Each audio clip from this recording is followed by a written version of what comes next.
আজকে আবার একটা কীর্তি আমরা সামনে আনছি।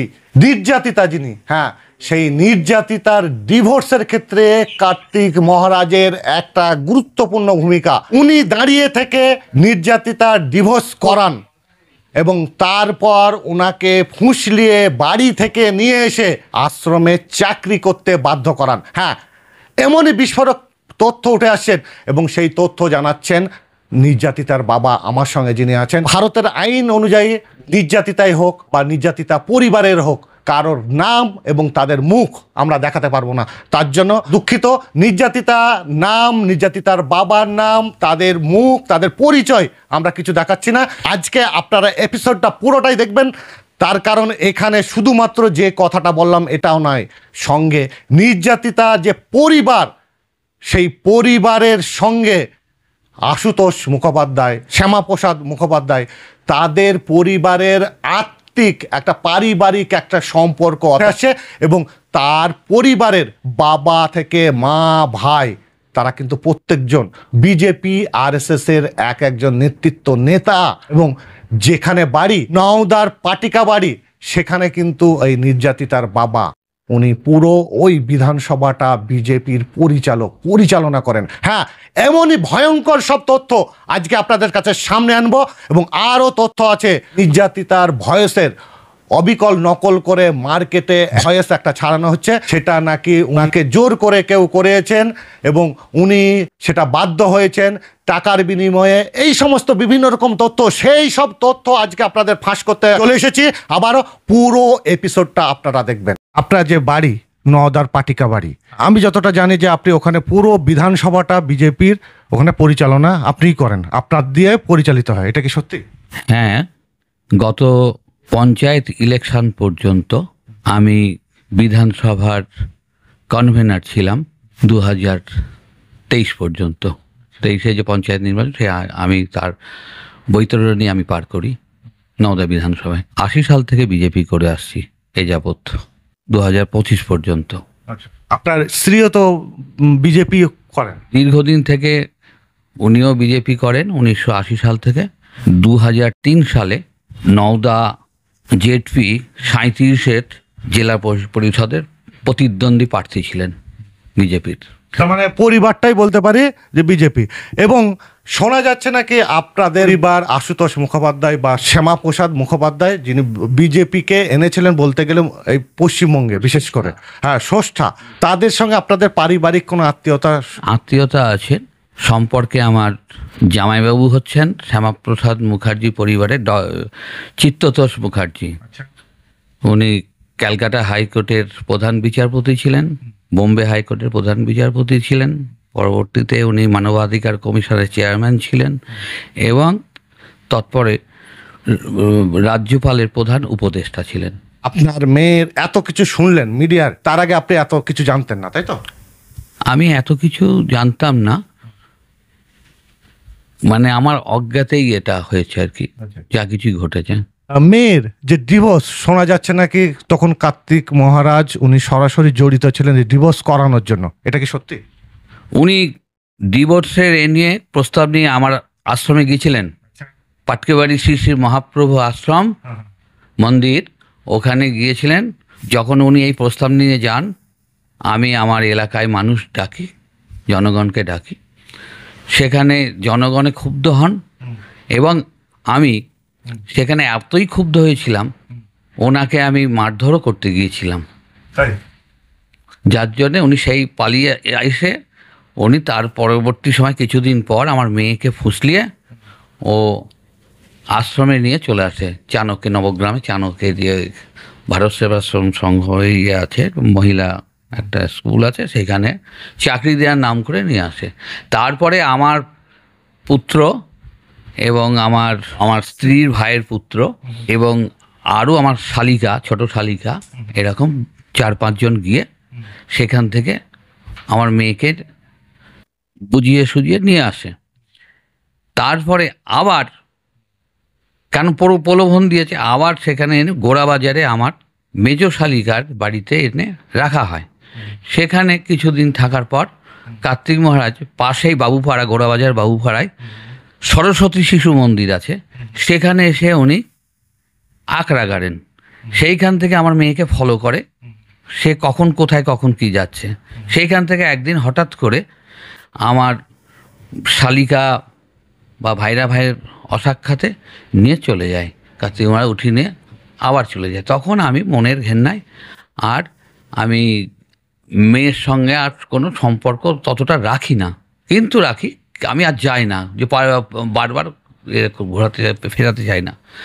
তারপরে থেকে ও মেয়েকে নিয়ে যাওয়ার পর মেয়েকে প্রলম ভোগ করার জন্য, দৈহিক ভোগ করার জন্য ও স্বামীর বাড়ি থেকে লোহারাম রায় আমার বেয়াই এবং পার্থপ্রতিম রায় হচ্ছে জামাই, ওদের সঙ্গে এ করে আর ডিভোর্সটা আমার মেয়েকে করিয়ে নেয়। ওনার নিজের স্বার্থের জন্য ডিভোর্সটা করিয়ে দেন, দিয়ে তারপরে আপনার মেয়েকে বাড়ি থেকেও তারপর নিজেতে বাধ্য হয় স্কুলের চাকরি দেওয়ার নাম করে, তাই তো? আর যে আপনি যে বললেন যে আপনার পাটিকা বাড়ি যেখানে আপনার মন্দির বা আশ্রম যেখানে আছে, সেখানে যখন গেছিল জনসাধারণ তখন খেপে গেছিল যে এইরকম যে একটা মহারাজ হয়ে কি করে ডিভোর্স, একটা মেয়ের ডিভোর্স কি করে করে, মেয়েকে আরেকটি সাধু বাবার একটা বৈষ্ণবের মেয়েকে সেখানে কি করে ডিভোর্সের কথা বলেন। এর জন্য আমার আত্মীয় স্বজন, হ্যাঁ, গ্রাম পাড়া প্রতিবেশী সব হয়ে গিয়েছিল আর কি। এবং আমি উদ্দেশ্য বুঝতে পারলাম এর খারাপ উদ্দেশ্য আছে, যার জন্য মেয়েকে আমি আটকে রাখলাম। কিন্তু বিবাহিত মেয়ে তো, অনেক অ্যাডাল্ট মেয়ে, আমার তো আরও আশ্রমিক কাজ আছে, সেই জন্য আমি আটকে রাখতে মানে হয়নি, পারিনি, সক্ষম হয়নি। মেয়েকে নিয়ে উঠিয়ে নিয়ে চলে যায় গাড়ি করে পাটকড়ি থেকে। তারপরে দ্বিতীয়বার তো আবার এই কাজ করলো। আর আমি বিজেপির একজন কার্যকর্তা। 2018-19 আমি সত্য সনাতন সংঘের হিন্দু সংঘ একটা মানে বিশ্ব হিন্দু পরিষদের, হ্যাঁ, একটা সংঘের একটা সত্য সনাতন সংঘের রাষ্ট্রীয় সহ সংযোজক। হ্যাঁ, ওনার বিভিন্ন রকম কাগজ আমি দেখছিলাম যে উনি শুধুমাত্র ওনার জায়গায় নয়, বিজেপির সঙ্গে ওতপ্রোতভাবে ডাইরেক্ট ওনার কিন্তু সম্পর্ক। এবং মুর্শিদাবাদ ছাড়াও নদিয়াতে আমি কাজ করি। আমার ওখানে অনেক ভক্ত শিষ্য আছে, আমার প্রচুর ভক্ত শিষ্য আছে। সেখানে গিয়ে আমি ওখানকার যারা জেলা সভাপতি, হ্যাঁ, অর্জুন বিশ্বাস, আশুতোষ পাল, ওনাদেরকে আমি ইলেকশনের সময় বা আগে প্রচণ্ড সহযোগিতা করি। তাছাড়াও 2016 সালে বিধানসভার প্রার্থী মনোনীত হয়েছিলেন ইন্দিরা মুখার্জি, কিন্তু আমার নাতির অসুস্থতার জন্য চেন্নাইয়ে চিকিৎসা করার জন্য প্রার্থী আমি ছিলাম তখন পার্টির ইনচার্জ বিধানসভার। আমি আবার সজল ভৌমিককে প্রার্থী মনোনীত করে প্রস্তাব পাঠাই এবং জেলা থেকে জেলার মারফত দিয়ে, রাজ্যের মারফত দিয়ে কেন্দ্রে যায়, দিয়ে সেখান থেকে আবার সজল ভৌমিক প্রার্থী হয়ে তার হয়ে আমি কাজ করি আর কি। যতটা বুঝলাম আপনি একদম সক্রিয় বিজেপি কর্মী এখনো পর্যন্ত, ভবিষ্যতেও কি আপনি বিজেপিটাই করবেন? অবশ্যই। আমি তো এ দল বদল নই কার্তিক মহারাজের মতন। উনি যখন যে দলে আসেন কেন্দ্রে বা রাজ্যে যখন ক্ষমতায় আসে তখন সেই দিকে উনি করেন, ওনার পদলোভী, উনি মানে পদলোভের জন্যে এবং নিজের স্বার্থ সিদ্ধি করার জন্য উনি এ দল ও দল, গতকালই উনি ছিলেন অধীরবাবুর দলে। আজকে বিজেপি কেন কিছু ভুইফোর কিছু, হ্যাঁ, নিত্য নূতন বিজেপি ওনাকে নিয়ে এত মাতামাতি কেন করছেন আমি বুঝতে পারছি না। আমার খুব আঘাত হচ্ছে এইখানেই যে আমি একজন বিজেপি পরিবারের, আমার মেয়ের ওপর মিথ্যা অপবাদ, অপপ্রচার, এবং সেই পরিবারে আজকে ওই রকম একটা সাধুবেশী একটা ভণ্ড, আজকে সেখানে সে আজকে যে সাধুর যেটা দরকার, কাম, ক্রোধ, লোভ, মোহ, মত, মাৎসর্য, এইগুলোকে কন্ট্রোল করা, সেই রিপুই ওনার কন্ট্রোল নেই। উনি প্রথম রিপুই হচ্ছে কাম, সেই কামকে উনি দমন করতে পারেননি। আমার মেয়ের ওপর প্রয়োগ করে, আর তাকে এই যে ঘটনাগুলো শুনছি খুব ন্যাক্কারজনক, তার জন্য আমিও খুব দুঃখিত, ব্যথিত। হ্যাঁ, মেয়ে কেন ওর পাল্লায় পড়ে গেল একটা শিক্ষিত মেয়ে, আমি চিন্তা করে উঠতে পারছি না। আমি খুব আপসেট হয়ে পড়েছি যে আমি একজন বিজেপির নেতা, আমার বংশ পরিচয় আছে, আমার বংশের মান মর্যাদা সব ধুলোর সঙ্গে মিশিয়ে গেল। এবং আমার দলের যে একটা প্রভাব, আমার দলের যে একটা আদর্শ, যে আদর্শ আজকে গোটা ভারতবর্ষের মানুষ 20-22টা 18টা রাজ্যে যে ক্ষমতায় এসেছে, অথচ পশ্চিমবঙ্গে ক্ষমতায় বিজেপিকে আমি আনতে পারিনি, এটা যে আমার মনের যে কতখানি ব্যথা, সেই সেই সেই তার আদর্শ, তার মতাদর্শ, তার ফিলোজফি দর্শনকে ফুটিয়ে তোলার জন্য, এই পশ্চিমবঙ্গে পদ্মফুল ফোটানোর জন্য আমি যে আজকে এই 80 সাল থেকে বিজেপি করে আসছি এবং 70-71 সাল থেকে 1970-71 সাল থেকে জনসংঘ করে আসছি, এবং সেখানে আমার দাদু, মায়ের বাবা কানাইলাল রায় এবং আমার পিতা ঈশ্বর বিজয় কৃষ্ণ মুখার্জি, তিনি যে জনসংঘ করতেন, আমরা এসেছি কিছুদিনের জন্য, আমরা জীব জগতের কল্যাণের জন্য, আমরা যেটা হবে সেটা আমরা করে রেখে যেতে চাই। কিন্তু কিছু আমার পার্টির মধ্যেও দেখতে পাচ্ছি, যেমন ডক্টর শ্যামাপ্রসাদ মুখার্জিকে, সুভাষচন্দ্র বোসকে স্বার্থান্বেষী গদিলোভী মানুষ তাকে সরিয়ে দিয়ে আড়ালে রেখে তারা গদিতে এসে বসেছিল।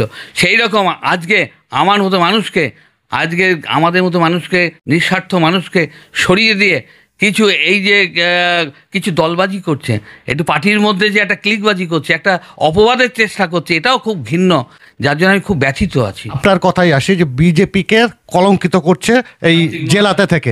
কেন্দ্রীয় এবং রাজ্য যে বিজেপি নেতৃত্ব আছে তাদের কি বলবেন? আমাদের এই এই ইন্টারভিউয়ের মাধ্যমে কি বলতে চান তাদের? সবার উপরে মানুষ সত্য, তাহার উপরে নাম, চণ্ডীদাস বলেছেন, এবং মহাভারতে ভীষ্ম বলেছেন, সবার উপরে মানুষ শ্রেষ্ঠ, তাহার উপরে নাই। তা মানুষকে নিয়ে রাজনীতি করতে হবে, এখানে কোনো জাতপাতের রাজনীতি চলবে না। আজকে এখানে আমরা ভারতবাসী, ভারতবর্ষের সকল মানুষকে, সকল শ্রেণীর মানুষকে নিয়ে আজকে ক্ষমতায় আসতে হবে। আমার আশ্রমের প্রতি সপ্তাহে আমাদের RSSের রাষ্ট্রীয় স্বয়ংসেবক সংঘের আমার মিলন হয়, সন্ধ্যাবেলায় মিলন হয়, 1 ঘন্টা 1.5 ঘন্টা মিলন হয়, এখনও আমি আজ অদ্যাবধি আমি চালিয়ে আসছি। তাহলে আমি যদি দলবদলি হতাম, ওনার মতো যদি ধান্দাবাজ হতাম, তাহলে আজকে আমার এই পরিস্থিতি হতো না। তাহলে আজকে আমার মেয়ে, আমি যদি আজকে বিজেপি না করতাম, আমি যদি আমার আত্মসুখী যদি হতাম, তাহলে আজকে আমার মেয়েটাই বিপদগামী হতো না, কেউ কনভার্ট করতে পারতো না। আজকে আমার মেয়েটা খুব সুস্থভাবে জীবনযাপন করতে পারতো।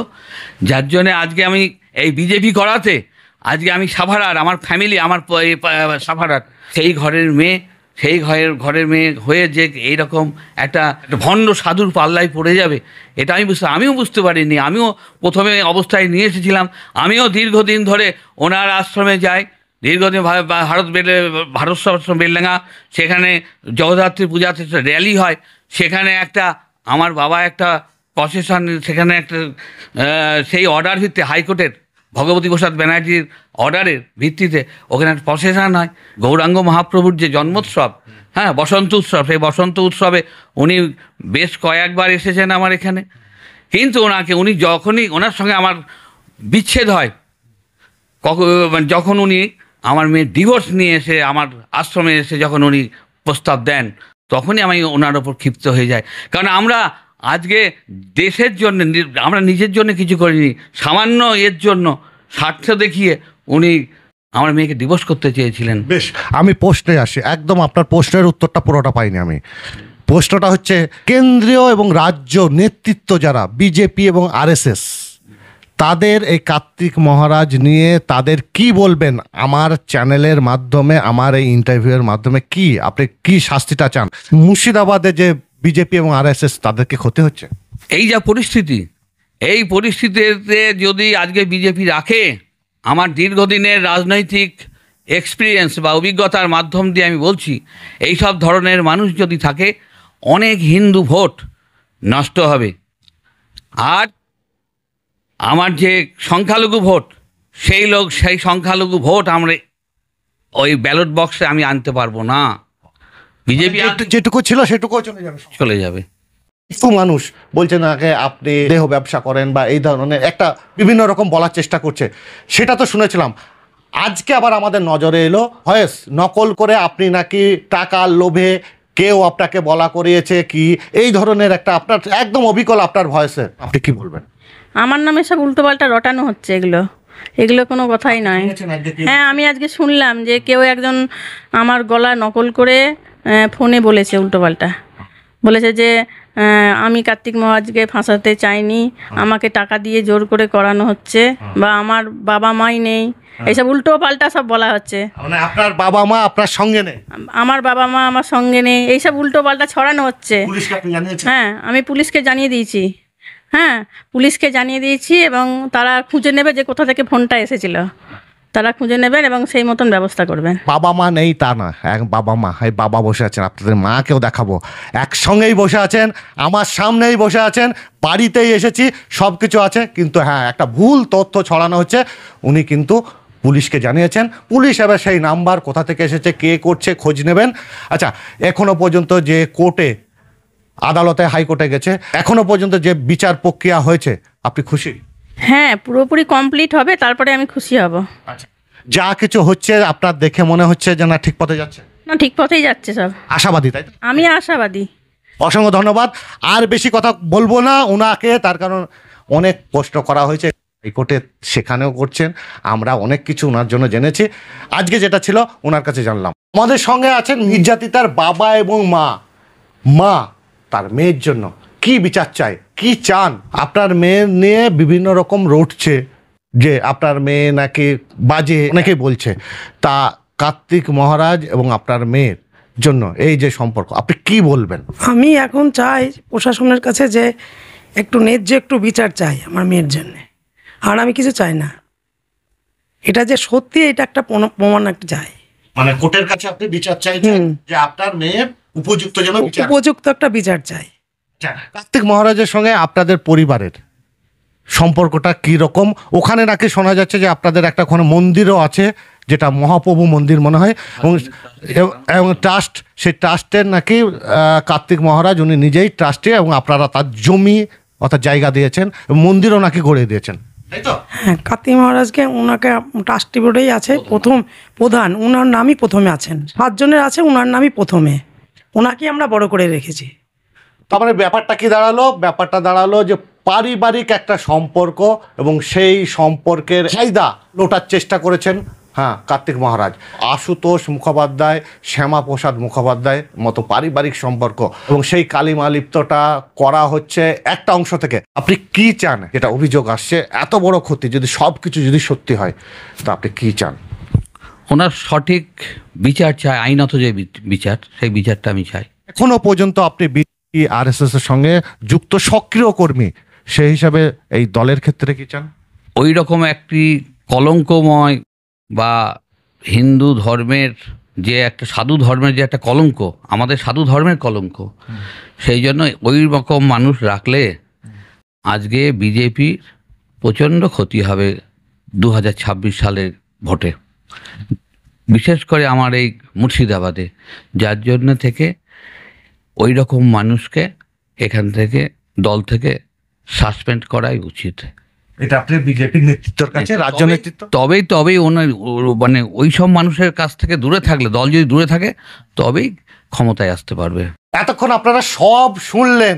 আগে কিন্তু দেখিয়েছিলাম নির্যাতিতা যা কিছু অভিযোগ, তারপরে একটা কল রেকর্ড সেটাও ফাঁস করেছিলাম। নির্যাতিতা বাবার অভিযোগ যে ওনার দাবি যে উনি, ওনাদের পরিবার সক্রিয় বিজেপি আরএসএস কর্মী স্টিল নাও, এখনো পর্যন্ত, এবং ওনাদের পারিবারিক সম্পর্ক, যারা বিজেপি প্রতিষ্ঠিত করেছে তাদের সঙ্গে পারিবারিক সম্পর্ক, বৈবাহিক সম্পর্ক। আর সেই পরিবারের ক্ষেত্রে উনিও কিন্তু একটা মহারাজই বলতে পারি, তাই তো? বৈষ্ণব মহারাজই আপনাকে বলা যায়। সেই বাড়ির, সেই পরিবারের বাড়ির এত বড় ক্ষতি যেহেতু করছেন, তার জন্য দৃষ্টান্তমূলক শাস্তি চান। তার কারণ উনি বলছেন যে শুধুমাত্র ওনার পরিবারের না, বিজেপি এবং আরএসএস এর যে মুর্শিদাবাদের, সেটাও একটা ক্ষতি হচ্ছে। ধর্ম তো নয়, কোনো একটা রাজনৈতিক দলকেও আমাদের কোনো ছোট করার কোনো রকম মনোবৃত্তি নেই। তার কারণ বেসিক্যালি আমি মনে করি সব রাজনৈতিক দলই এক একজনের আইডিওলজি এক রকম, কিন্তু তাদের যারা নেতৃত্ব দিচ্ছে, সে রাজ্য নেতৃত্ব হোক, আর জেলা নেতৃত্ব হোক, আর সেটা পঞ্চায়েত নেতৃত্ব হয়, সেখানে কীরকম লোক তার উপরে নির্ভর করছে সেই দলটার রেজাল্ট কত ভালো হবে। আর সেটাই কিন্তু হচ্ছে এই গোটা পশ্চিমবঙ্গে, ভারতে। যাই হোক, আজকে যা কিছু দেখালাম, হ্যাঁ, বেশি করে শেয়ার করবেন। আপনি যদি মুর্শিদাবাদবাসী হন, যদি আপনি বাঙালি হন, এই পশ্চিমবঙ্গের মানুষ হন, ভুলে যান জাতি, ধর্ম, রাজনৈতিক দল করেন, সব কিছু ভুলে যান। এই যে বিষয়টা যদি সত্যি হয়, যা কিছু মারাত্মক এই ধরনের অভিযোগ যদি সত্যি হয়, সেটা কিন্তু শাস্তি পাওয়া অবশ্যই দরকার, এটা সবার ক্ষেত্রে। তার কারণ আপনি, আমি, সাধারণ মানুষ হোক, একজন নেতা হোক আর একজন ধর্মীয় নেতা হোক, সবাই কিন্তু আইনের চোখে সমান, আর সেটাই হওয়া দরকার। মুর্শিদাবাদ থেকে স্বপন কারিকর, মুর্শিদাবাদ টুডে।